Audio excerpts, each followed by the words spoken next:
अराजी के अलॉटमेंट पर सीएम उमर अब्दुल्ला का बयान, सनतों के लिए जमीन की गई अलॉट, न कि किसी फर्द को।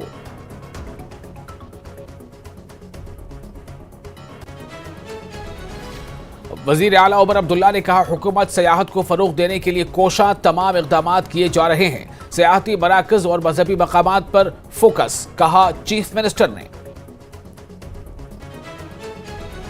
सरकारी अराजी पर से तजावुजात को जल्द से जल्द हटाया जाए, बीजेपी रुकन असेंबली आरएस पठानिया का बयान।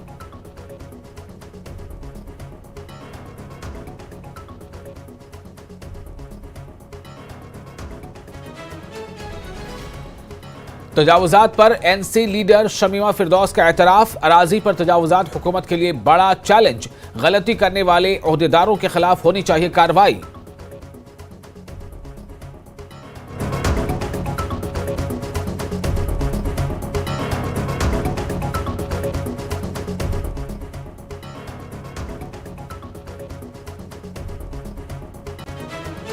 Plans presented by